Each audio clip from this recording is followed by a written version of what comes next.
You want to wrap your house? The first company representative I spoke to asked, his voice laced with skepticism. In chrome? That's right, I replied, trying to sound confident. The whole thing, walls, roof, everything. There was a long silence. Have you considered paint? He suggested helpfully. It started, innocently enough, with a can of paint. My garage door, a standard-issue faded white, had been bothering me for months. It was bland, boring, and utterly lacking in personality. So I decided to give it a little makeover.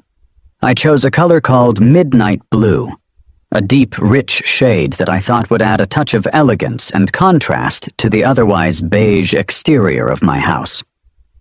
I spent a Saturday afternoon carefully painting the door, taking pride in the smooth, even strokes, the way the color transformed the entire look of the garage. It wasn't a radical change, just a subtle upgrade, a small act of personal expression. It wasn't a huge statement, just a splash of color in a sea of beige, a little bit of personality in a neighborhood that seemed determined to squash any hint of individuality. I thought it looked rather nice. Apparently, I was wrong, I thought, stepping back to admire my handiwork. The Midnight Blue was a welcome change, a refreshing departure from the monotonous uniformity of Sunridge Estates. Little did I know that Midnight Blue garage door would become the catalyst for an all-out war with the HOA. I should have known better. This was an HOA, after all. The inevitable confrontation arrived, as most confrontations in Sunridge Estates did, with a crisp, white envelope slipped under my front door. It was an HOA violation notice, informing me that my newly painted garage door was unacceptable and in violation of the community's aesthetic guidelines. The letter was signed by Susan Carmichael, President, Sunridge Estates Homeowners Association. Susan Carmichael. The name conjured images of perfectly coordinated throw pillows, meticulously organized spice racks, and a complete lack of humor. She was the self-appointed guardian of the neighborhood's aesthetic integrity, the queen of beige, and, unfortunately for me, the president of the Sunridge Estates HOA. I'd seen her around, of course, a tightly wound woman with a permanent frown and a clipboard that seemed to be permanently attached to her hand. She was the kind of person who probably ironed her bed sheets and alphabetized her cereal boxes. A few days later, Susan herself appeared on my doorstep, ready to deliver her judgment in person. Mr. Davis, she began, her voice as sharp and cold as a winter wind. That garage door is simply unacceptable. It disrupts the visual unity of our community. It's too modern for our classic beige aesthetic. She said classic beige aesthetic, as if it were some kind of sacred, inviolable principle. It needs to be repainted, immediately. She thrust a small card at me. On it were 3, almost indistinguishable, swatches. The subsequent HOA meeting was a kangaroo court, a carefully orchestrated display of suburban tyranny. The community center's multi-purpose room, with its beige walls and uncomfortable folding chairs, was filled with the usual suspects: the retirees, the busybodies, and the handful of Susan Carmichael's loyal followers, all eager to witness my public shaming. Susan, perched at the head table like a judge presiding over a trial, launched into a prepared speech about the importance of maintaining a cohesive visual aesthetic and the detrimental impact of my garishly colored garage door. She projected photos of my house onto a screen, highlighting the offending door as if it were evidence of a crime. "This midnight blue monstrosity," she declared, her voice dripping with disdain, "is a blatant violation of our community guidelines. It clashes with the surrounding homes. It lowers property values. It's unneighborly." She then presented the approved color palette for exterior paint, a list so restrictive, so utterly devoid of imagination, that it made my soul ache. The choices were off beige, slightly darker beige, the exact same beige but with a different name. It was a beige trifecta, a monument to blandness, a testament to the HOA's unwavering commitment to crushing any hint of individuality. There were other items on the agenda. Mr. Henderson was being grilled on the height of his hedges, apparently exceeding the limit by an inch. My internal reaction was a mixture of annoyance, frustration, and a growing sense of disbelief. Were these people serious? Was a slightly different shade of paint really such a threat to their carefully constructed world? I thought. I tried to defend myself, explaining that the color was subtle, that it complemented the house, that it was, in fact, quite tasteful. But my arguments were met with blank stares and dismissive comments. The HOA, it seemed, was not interested in reason or logic. They were interested in conformity, in control, and in enforcing their beige-tinted vision of suburban perfection. I refused point-blank to repaint. The HOA's response to my defiance was swift and predictable. I received another notice, this one informing me of escalating fines and threatening legal action. They would, they declared, take me to court, if necessary, to force me to repaint my garage door a more appropriate color. Gerald, looking smug, presented the notice personally. "If you want to live here, you must follow our rules." He near spat the words. I initially considered caving. Repainting the garage door would be a hassle, but it would be easier than fighting a legal battle. But as I looked at Gerald's smug, self-satisfied expression, something inside me snapped. "Oh, I'll follow your rules, all right," I thought. A plan, audacious and wonderfully insane, beginning to form in my mind. Straight into a black hole of bureaucracy. I needed a new strategy. Something that would not only defy the HOA, but would also make a statement. A bold, unmistakable declaration of independence. If Susan and the HOA were so obsessed with aesthetics, with uniformity, with control, then I'd give them something they couldn't control. I'd give them the opposite of beige. I'd give them chrome. The idea came to me in a flash of inspiration, a vision of my house transformed, gleaming, reflecting the sunlight like a giant suburban disco ball. I'd wrap the entire house in chrome vinyl. It was modern, certainly. It was technically an exterior modification, which, according to the bylaws, was allowed. With approval, of course, but I wouldn't be seeking that. And it was, without a doubt, the most gloriously inappropriate response to the HOA's demand for conformity that I could possibly imagine. "Susan Carmichael, you want a war on color? You've got one. Prepare to be blinded by the light," I declared internally, a mischievous grin spreading across my face. The battle lines were drawn, and I was ready to unleash the full force of my reflective, chrome-plated rebellion. My decision to chrome wrap my entire house was not a spur-of-the-moment whim. It was the result of careful planning, meticulous research, and a deep-seated desire to inflict maximum aesthetic pain upon Susan Carmichael and the HOA. I started by researching car wrapping. I'd seen those flashy, chrome-wrapped sports cars on Instagram, and I figured if it was possible to wrap a Lamborghini, it must be possible to wrap a house. My initial searches were tentative, cautious, filled with questions about feasibility, cost, and of course, legality. My browser history went from midnight blue garage door paint to full house chrome wrap cost and is it legal to blind your neighbors with reflected sunlight? In record time, I chuckled as I delved deeper into the world of vinyl wrapping. I discovered that, yes, it was possible to wrap an entire house in vinyl. It was unusual, certainly. It was expensive, definitely. But it was possible. I found a few examples online, mostly promotional stunts or art installations, but nothing quite on the scale of what I was envisioning. I learned about the different types of vinyl, the durability, the reflectivity, and the installation process. I learned that chrome vinyl was particularly challenging to work with, prone to showing imperfections and requiring expert application. But it was also the most visually striking, the most reflective, the most offensive to the beige-loving sensibilities of the HOA. And that, of course, was the entire point. Finding a company willing to take on this project was, unsurprisingly, a challenge.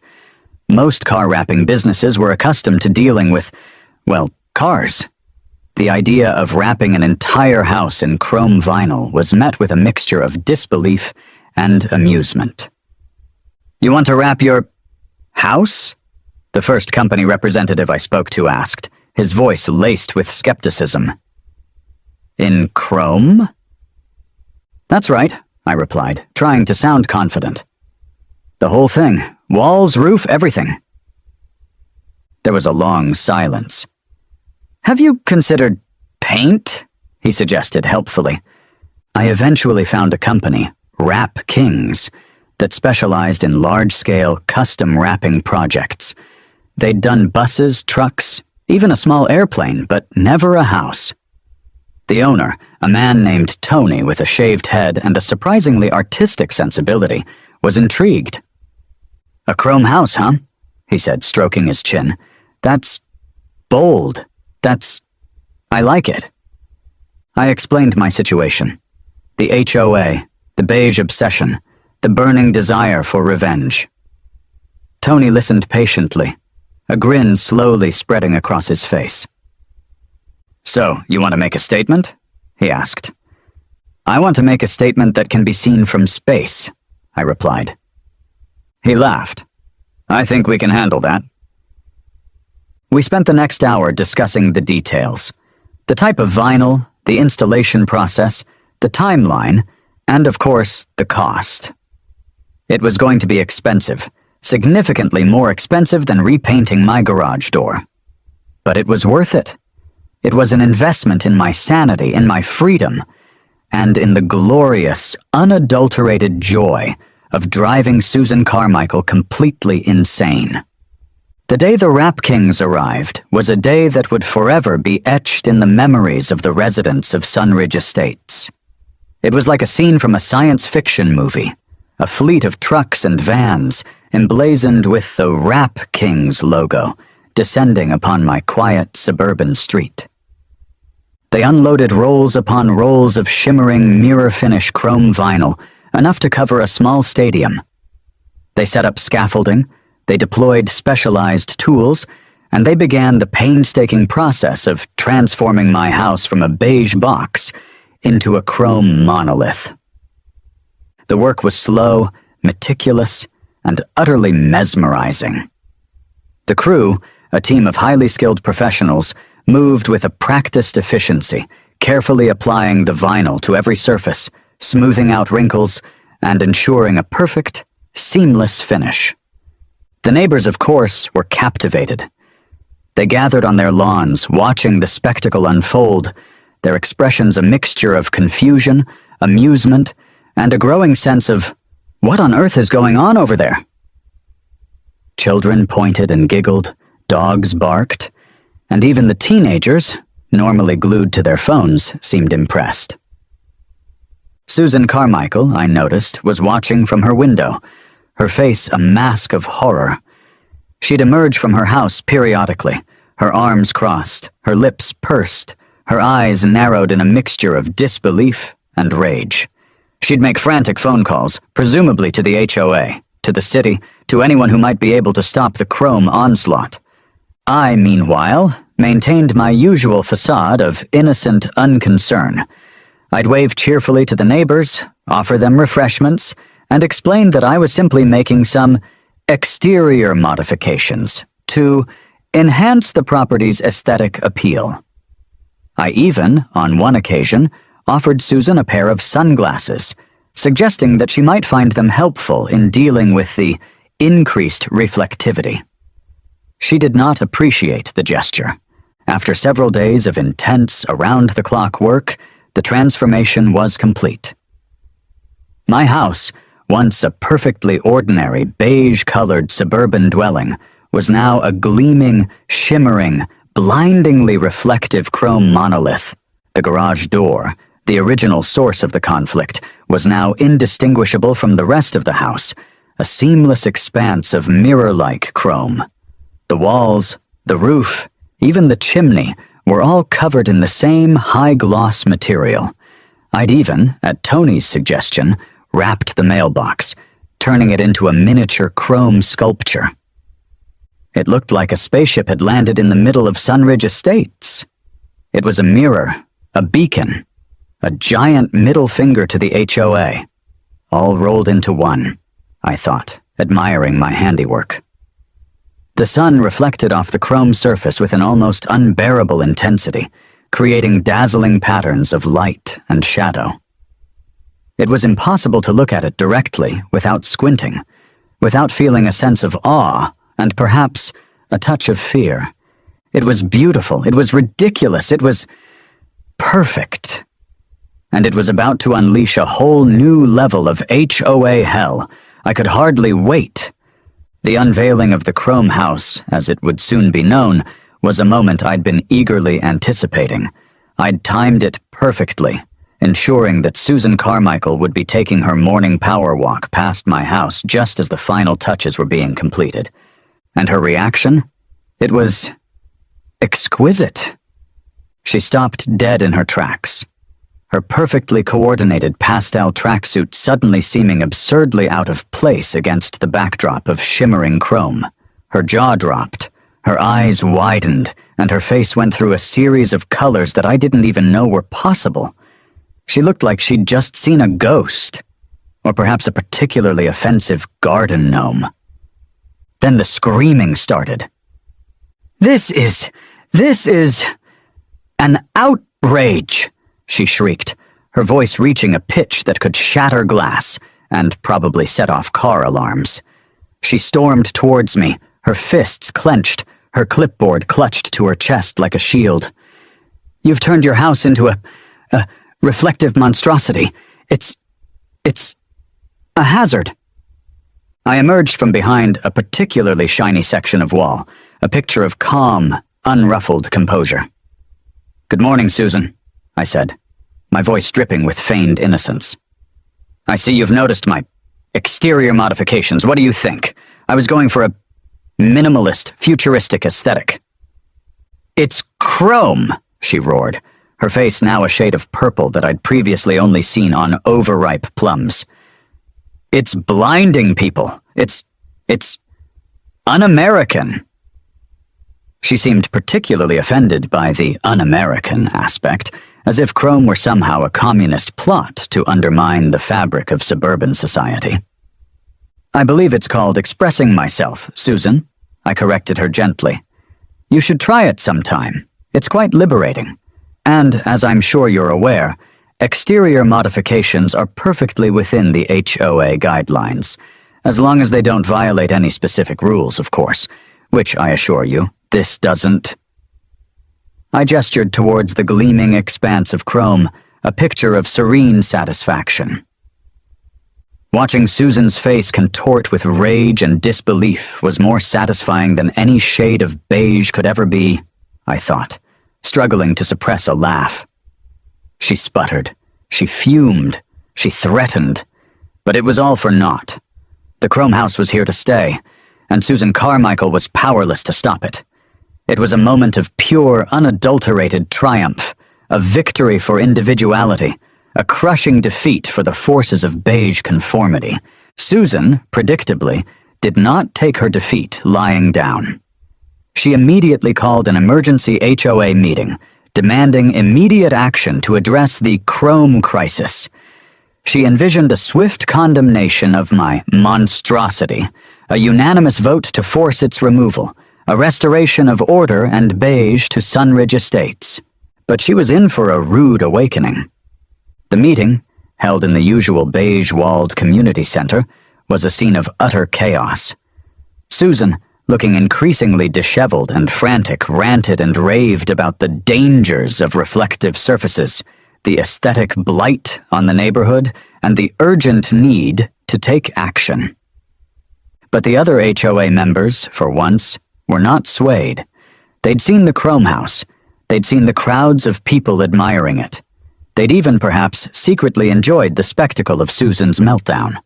Their legal counsel, the long-suffering Mr. Henderson, was forced to explain, yet again, that there was nothing they could do. The Chrome House, he pointed out, violated no existing HOA rules. It was on private property. It was technically an exterior modification, which was allowed. And, most importantly, any attempt to force its removal would likely result in a costly and embarrassing lawsuit. But, it's chrome, Susan sputtered, her voice cracking with desperation. It's reflective. Yes, Mr. Henderson replied with a sigh. It is. And as far as I can tell, there's no law against that. The meeting ended in disarray, with Susan's demands ignored, her authority shattered, and her vision of a beige utopia crumbling around her. Undeterred, Susan escalated her campaign of vengeance. She called the city, hoping to find some obscure building code, some zoning regulation, some technicality that would allow her to force the removal of my reflective monstrosity. She complained about excessive glare, claiming that the Chrome House was a public safety hazard, blinding drivers and causing accidents. She argued that it was a nuisance, disrupting the peace and tranquility of the neighborhood. She even, I later learned, tried to claim that it was attracting undesirable elements, presumably anyone who didn't appreciate the beauty of beige. The city, however, was not impressed. A city inspector, a bored-looking man named Bob, apparently all city inspectors are named Bob, arrived, took one look at the Chrome House, and declared it perfectly safe and compliant with all applicable regulations. And then, the unexpected happened. A famous influencer, a woman known for her love of all things quirky and unconventional, stumbled upon the Chrome House while driving through Sunridge Estates. She was captivated. She parked her car, took a series of photos and videos, and posted them on her social media accounts, praising the house's futuristic design, its bold statement, and its unique artistic vision. The post went viral. Within hours, the Chrome House was a social media sensation, attracting thousands of likes, comments, and shares. People were calling it amazing, iconic, and the ultimate HOA revenge. The influencer's followers, a global audience of millions, were clamoring to know more about the Chrome House and the story behind it. The viral post triggered a media frenzy. Local news outlets picked up the story, then national news outlets, then international. The Chrome House was featured in newspapers, on television news programs, and in countless online articles. The headlines were a mix of amusement and admiration. Suburban homeowner wraps house in chrome to spite HOA. The Chrome Castle, a monument to petty revenge. Is this the most outrageous house in America?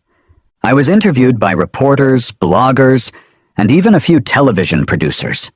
I became, for a brief, shining moment, a national celebrity. The Chrome Crusader, the reflective rebel, the guy who'd taken on the HOA and won. The interviews were, frankly, hilarious. I'd stand in front of my gleaming Chrome House, wearing sunglasses, partly for effect, partly because it was actually quite bright, and explain my motivations, my inspiration, and my utter lack of regret. It all started with a garage door, I'd say, with a straight face. And then, things escalated. The reporters would chuckle, the cameras would roll, and the legend of the Chrome House would grow. Meanwhile, Susan Carmichael, I imagined, was somewhere in her beige-on-beige living room, pulling out her perfectly coiffed hair and screaming at the television. The contrast between the online praise for my architectural masterpiece and Susan's continued, increasingly desperate outrage was a source of endless amusement. It was the ultimate vindication, a public spectacle of revenge, and a testament to the power of the internet to turn even the most mundane suburban dispute into a global phenomenon. The aftermath of the Crome House's viral fame was, for Susan Carmichael, a complete and utter catastrophe. Her reputation, once, in her mind at least, pristine and unblemished, was in tatters. She'd become a national laughingstock, the poster child for HOA tyranny, the subject of countless memes and online jokes. She resigned from the HOA in disgrace, her final act a pathetic attempt to save face. She deleted all her social media accounts, unable to withstand the barrage of online mockery. And then, she did what any defeated suburban dictator would do. She put her house up for sale. But even that proved to be a challenge. Potential buyers, upon learning that they'd be living across the street from the infamous Crome House, would politely decline, or, in some cases, burst out laughing. Susan Carmichael, the queen of beige, the champion of conformity, had become a victim of her own rigid worldview. Her house, once her pride and joy, was now a symbol of her defeat, a constant reminder of her failed attempt to control her neighbors. My Crome House, meanwhile, was thriving. It became a genuine tourist attraction, drawing visitors from far and wide. People would drive by slowly, taking pictures, posing for selfies, and generally marveling at the sheer audacity of it all. The local tourism board even added it to their list of must-see attractions, alongside the town's historic courthouse and the surprisingly popular World's Largest Ball of Twine Museum. Then came the corporate sponsorships. A major tech company, known for its innovative and slightly unconventional approach to marketing, contacted me, offering a substantial sum of money to partner with me on promoting their new line of smart home products. They wanted to use the Crome House as a backdrop for their advertising campaign, a symbol of futuristic living and cutting-edge technology. And, in the most unexpected twist of all, a local art museum declared the Crome House an experimental masterpiece, a bold statement on suburban conformity, and a provocative exploration of the intersection of art and architecture. They even offered to host a temporary exhibit featuring photos and videos of the house, alongside my original napkin-based sketches of the design. It was all utterly absurd, of course, but I embraced it. I'd become accidentally a cultural icon, a champion of artistic expression, and a walking, talking advertisement for the power of petty revenge. Eventually, Susan's house was sold. And the new neighbors?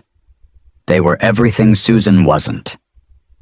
They were a young couple, artists, who were thrilled to be living across the street from the famous Crome House. They embraced the neighborhood's newfound notoriety.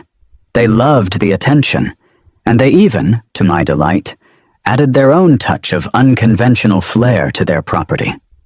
A giant, brightly colored mural painted on their garage door, depicting a flock of flamingos escaping from a beige prison. One afternoon, as I was polishing the chrome mailbox, a task that had become a surprisingly therapeutic ritual, the new neighbor, a woman named Sarah, walked over. "So," she said with a grin, "what's the story behind the Crome House? I've heard so many versions." I smiled. "It's a long story," I said, "but the short version is, I had a disagreement with the previous owner of your house, about a garage door." She laughed. "Well," she said, "I think it's amazing. It's inspiring. It makes me want to paint my whole house purple." "Do it," I said. "I'll even help." The Sunridge HOA still existed, technically, but its power had been effectively neutered. I still received the occasional vaguely worded notice about some minor infraction, but now they were more like suggestions. And so I remained, the unlikely ruler of my chrome kingdom, the accidental champion of suburban rebellion. My house, once a source of contention, was now a symbol of victory, a testament to the power of creativity, and a constant reminder of the sweet taste of revenge. It was a sunny afternoon. I was sitting on my porch, wearing a pair of aviator sunglasses, a necessary accessory when living in a chrome house, admiring the blinding reflection of the sun off my walls. It was a beautiful sight, a dazzling display of light and color, a constant reminder of my triumph over beige tyranny. Who knew that a garage door color and a burning desire for revenge could lead to all this? I guess sometimes you just gotta wrap your house in chrome to find your peace, I thought, smiling to myself. The neighborhood was quiet, peaceful, and for the first time in a long time, genuinely happy. I raised my glass of iced tea in a silent toast. To the chrome castle of Sunridge Estates, may it forever shine as a beacon of hope for all those oppressed by HOA beige.